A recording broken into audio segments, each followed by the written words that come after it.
O Comitê Municipal de Erradicação do Subregistro Civil de Nascimento e Ampliação do Acesso à Documentação Básica é a única política pública municipal que viabiliza a emissão da primeira e segunda via da certidão de nascimento para crianças e famílias em situação de vulnerabilidade, como incidência do subregistro. O trabalho é realizado com a parceria em outros órgãos municipais, como a educação, saúde e assistência social, para que a informação seja alcançada por todos. Para falar sobre o tema, Lara Picanso, técnica em educação e membro do comitê, e Carmilson Brito, gerente regional da OMG Visão Mundial e membro do comitê. Sejam bem-vindos. Boa tarde, Érica. Boa tarde a todos que nos assistem. Também é um imenso prazer estar aqui hoje para a gente conversar um pouquinho sobre uma política pública tão importante para a nossa cidade. Com certeza. Vamos começar, digamos assim, pelo início, né? Como surgiu esse comitê tão importante, né? E qual que é a importância de se ter esse registro? Ok. O Comitê de Subregistro em Fortaleza, ele praticamente iniciou em 2013. A partir dos dados apresentados pelo censo de 2010, revelou que em Fortaleza nós tínhamos aí uma média de quase 7 mil casos de crianças sem registro de nascimento. No Brasil, esses números geravam em torno de 600 mil casos, né? A partir daí, a Visão Mundial, né, em discussão com a rede do Grande Janguruçu, que é a REAGE, a gente iniciou uma experiência a partir dos casos que era apresentado na região do Janguruçu. Tivemos um educador, onde fez um mapeamento, e nós percebemos um grande número de crianças naquela região. E a partir daí, começou o exercício de como efetivar os registros dessas crianças daquela região. E aí, a partir das discussões que tivemos com as lideranças da região, nasceu-se a ideia de como é que a gente levaria essa experiência que iniciou na região do Janguruçu e no Conjunto Palmeiras para toda Fortaleza, né? Porque o quadro que se revelava na época não era só na região do Janguruçu, era em todo o município. Então, a partir dessa experiência que iniciamos nessa região, a gente entendeu que era necessário formar um comitê com apoio da prefeitura para que a gente pudesse disseminar isso em toda a cidade. Vale ressaltar que o Comitê de Subregistro em Fortaleza é o segundo comitê no Brasil, né? Nós só temos duas experiências, uma no Rio de Janeiro, que inclusive eles vieram aqui apresentar a experiência deles no Rio de Janeiro. Tivemos também no Rio de Janeiro para conhecer a experiência deles. E a partir desse intercâmbio foi que também nos motivou, a partir dessas experiências que já eram executadas no Rio, como é que a gente também teria aí os passos para implementar o comitê aqui em Fortaleza, inclusive sendo hoje uma política pública já formalizada, né? Com certeza. E conta para mim qual que é a importância de você ter esse registro, né? Igual você falou, muitas pessoas não tinham, né? Igual adultos, né? Que passam grande parte da vida sem ter esse registro. Então me explica qual que é a importância de ter esse registro e principalmente ali na infância, né? Você conseguir dar a essa criança ali naquele primeiro momento um registro. Pronto, a importância é tamanha, primeiro porque ele se reconhece como pessoa, né, como sujeito, e segundo que abre portas, abre caminhos para que essa pessoa consiga políticas, né, participar né? De políticas públicas dentro da sua cidade, né?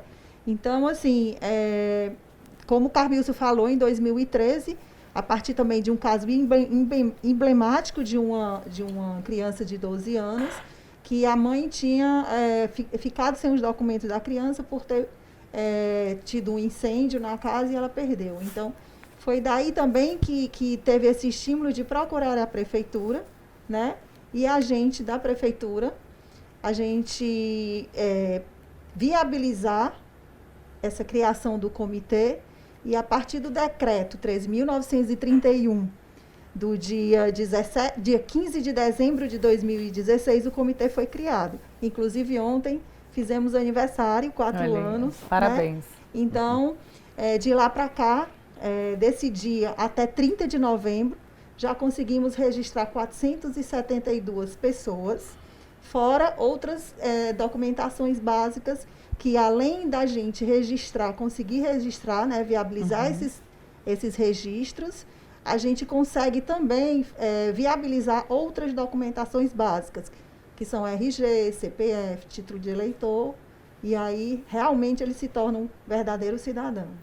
Traz tira do anonimato e tira também essa invisibilidade desse ser, né, assim, que acaba não conseguindo participar dos projetos, né, não consegue participar de uma escola, então com certeza é muito importante. Por isso que eu falei que principalmente na infância, porque você vai conseguir dar essa caminhada de cidadão, né, de acordo com o projeto, com escola e etc. Como é que a gente pode explicar para as pessoas, para elas terem acesso, né, para quem está em casa nos acompanhando, que às vezes conhece alguém que não tem um registro, ou a própria pessoa também não tem, como é que é feito esse acesso com a população?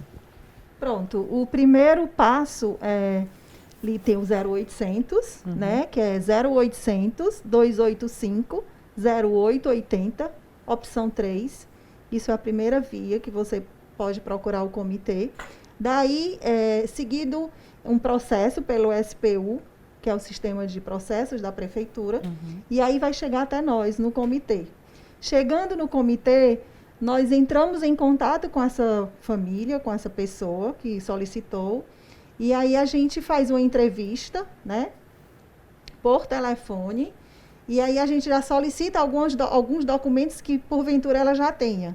E aí a gente agenda um dia no comitê, que no momento está lá na FUNCI, no prédio da FUNCI, né, que é na Fundação da Criança e da Família Cidadã.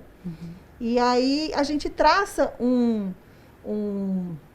vamos dizer assim, a gente planeja como cada caso vai ter o seu fluxo. Né? Na verdade, é um planejamento onde a gente vai personalizar cada caso. Bacana. Porque tem casos que são resolvidos brevemente e tem outros que demoram um pouquinho porque devem ter pessoas que não têm nada, né? Não tem nada. E tem pessoas que nasceram em casa, tem pessoas que foram adotadas e não têm documento. Então, tem uma série de situações que a gente precisa sentar e planejar como vai ser aquele fluxo até conseguir o registro. Quando a gente fala desse fluxo de trabalho, desse trabalho personalizado, né, porque cada caso é um caso, como a gente falou, tem pessoas que vão ter a certidão de nascimento, por exemplo, outras às vezes foi adotada, nem sabe qual era o destino, às vezes nem nasceu aqui em Fortaleza, por exemplo. Como é que a gente pode tentar explicar esse processo do trabalho, né? Primeiramente a ligação e depois como é que são essas etapas? Você quer falar, Carlinhos? Não, por exemplo, uma das dificuldades, primeiro é como identificar os casos, né? A gente percebe que geralmente os dados revelam que são mais famílias na periferia. Nós temos casos na Barra do Ceará, Bom Jardim, Janguru Sul. Então, uma das estratégias que a gente tem se utilizado é a partir das organizações locais. Esse é um fator muito importante. Por exemplo, a família que está lá, como é que ela tem acesso a essa informação? Muitas das vezes pela uma associação de moradores lá do bairro. Vai ser a porta de entrada. Porta de entrada, outro também são as igrejas, porque a nossa cidade tem um vasto número de igrejas que estão lá na periferia. Eu achei interessante porque vai de acordo com o tipo né, de identificação e comunicação desse bairro, né? Eu sei que o papo tá bom e é muito importante, mas a gente vai para um rápido intervalo e a gente volta já já.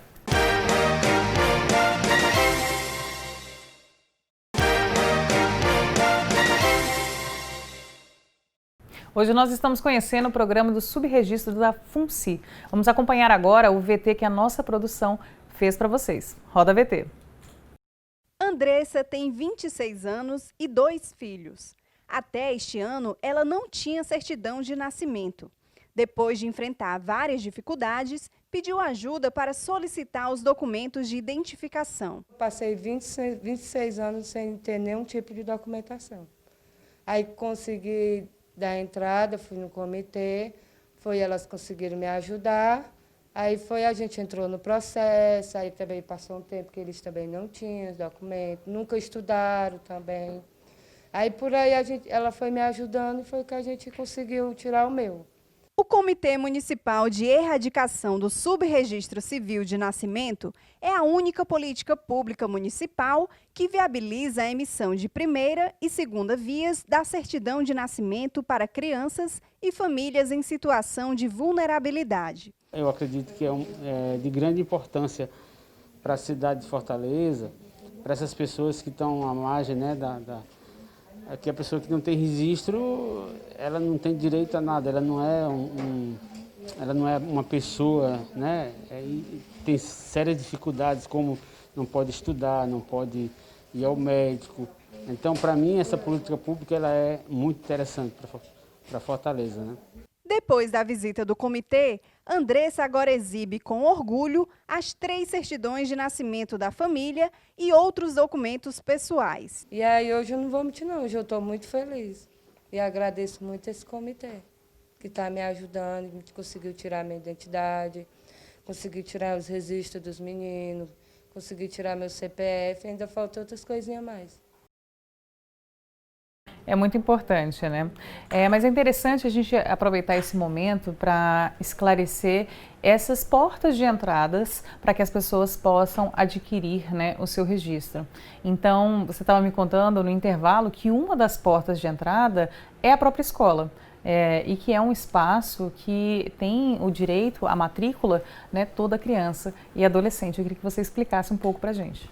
Pronto, a gente assistiu aí, a gente viu uma mãe, né, falando que ela não teve direito, que os filhos não tiveram direito de estar na escola, né? Uhum. Mas assim, às vezes é uma falta de informação, né? Mas a gente tem se preocupado, eu como membro e representando a Secretaria Municipal da Educação, a gente tem mais se preocupado é isso. A gente não pode negar uma vaga a uma criança e nem um adolescente por falta dessa documentação. Uhum. Eu sei que é uma documentação super importante para identificar, mas a gente não pode negar. Então, enquanto isso, a gente vai pedir, solicitando essa família, ela garante a sua vaga, ela começa a estudar e no decorrer do ano... Anda lado a lado esse processo, lado a lado, né? E é importante o papel da escola nesse momento também de estar entrando em contato com o comitê. Uhum.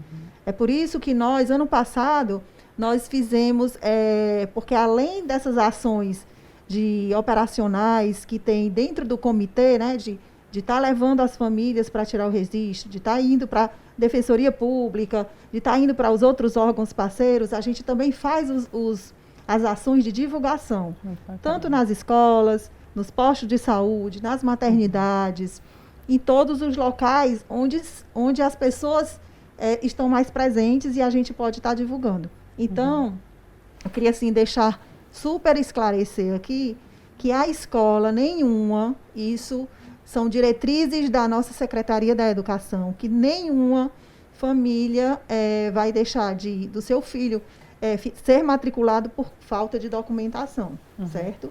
E assim, nós trabalhamos ano passado com todos os distritos de educação, com os 6 distritos, fizemos reuniões com todos os diretores, com todos os coordenadores e todos os secretários escolares, exatamente para a gente divulgar e informar para que eles não voltem ninguém sem registro,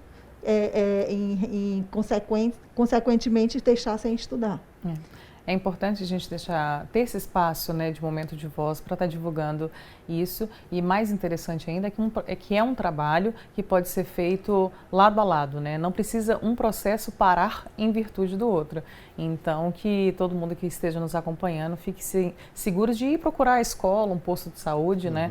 Que é muito importante. Eu queria que você falasse um pouco também a respeito do perfil que nós temos aqui, né? Os tipos de perfis que a gente tem no que refere à busca por esse registro, né? Então, uma idade ali de 0 a 12, 12 a 16, como é que é dividido e como é que a gente pode enumerar aí?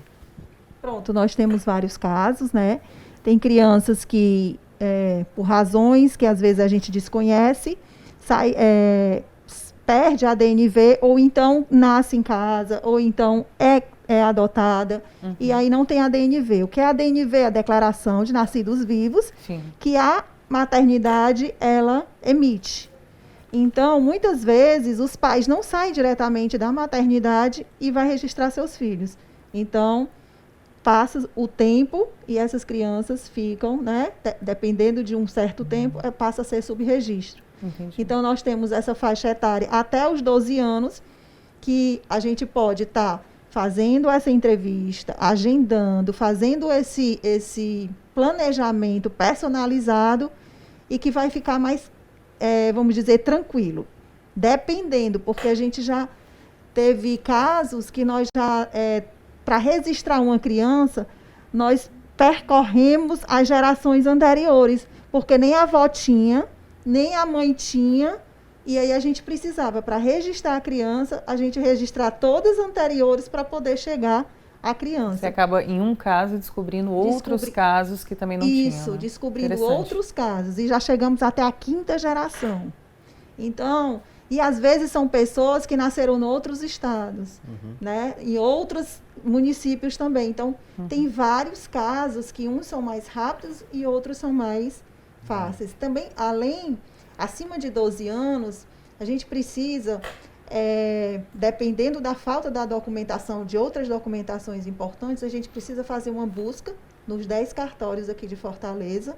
Então, assim, é uma parceria muito grande que nós temos com os cartórios aqui de Fortaleza, com a Defensoria Pública, com o TRE, com o Tribunal de Justiça. Então, são parceiros, a Perforce também, né, que onde a gente emite a documentação. Então, quando você fala, né, de andar do lado, é muito importante, porque a gente precisa desses parceiros, desses órgãos que facilitem para que a gente consiga garantir o registro dessas crianças. E até ter um tempo mais hábil, né? Porque normalmente a pessoa que chega ali pedindo para ter esse registro, ela está num momento de necessidade, né? Às vezes ela não tinha se aparado num tempo que precisaria daquilo, achava que poderia postergar isso. E acaba que quando ela chega até vocês, ela já precisa, seja para participar de um programa ou ter direito a alguma coisa vinculada a financeiro. Então, é um momento muito importante na vida de cada cidadão. Né? Pode falar. É interessante essa informação, porque quando a gente iniciou a experiência, em 2013, a criança, a partir de 12 anos, né, que ela precisava fazer esse retiro por todos esses 10 cartórios, e ela poderia, em cada cartório, ela receberia um laudo, né? E esse laudo não era de graça, esse laudo era pago. Teria um custo. E aí, quando se conseguia com que o Conselho Tutelar desse um laudo, que ela fosse lá e recebesse o certificado, quando ela chegava no 3º cartório, o primeiro já não estava mais valendo. Então, era um tormento para a família. E se você tem aí 10 cartórios, né, fazendo essa peregrinação e com um custo, era inviável para as famílias. Você gerava um custo aí em torno de R$500 por um registro. Imagine isso para uma família que mora na periferia com a situação financeira complicada. Então, esse contato com os cartórios, né, esse diálogo e essa relação do comitê com essas instâncias facilitou com que esse fluxo diminuísse e a gente pudesse acelerar os registros dessas crianças. Deixar de ser oneroso, né, para essa família. Acho que esse foi um dos avanços que a gente conseguiu aqui em Fortaleza. E assim, Érica, até assim, a dificuldade que a gente sabe, quando as pessoas se acham já que são invisíveis, né, não tem registro, não chega em um determinado órgão, não consegue isso ou não consegue aquilo, e aí elas vão ficando mais retraídas e elas não saem mais de casa para ir atrás. E ainda é mais difícil para que você possa alcançar essa pessoa, né? Então, assim, o comitê veio para dizer dizer, fazer e acontecer. Com certeza. Né? Então, a gente tem vários casos e são, assim, casos que quando você vê, parece que eles ganharam na loteria. Mas ganharam mesmo, né? Isso, é um direito a sair daquela invisibilidade e mostrar para que veio, né? É um processo muito bacana. Bom, a gente vai para um rápido intervalo e a gente volta já já.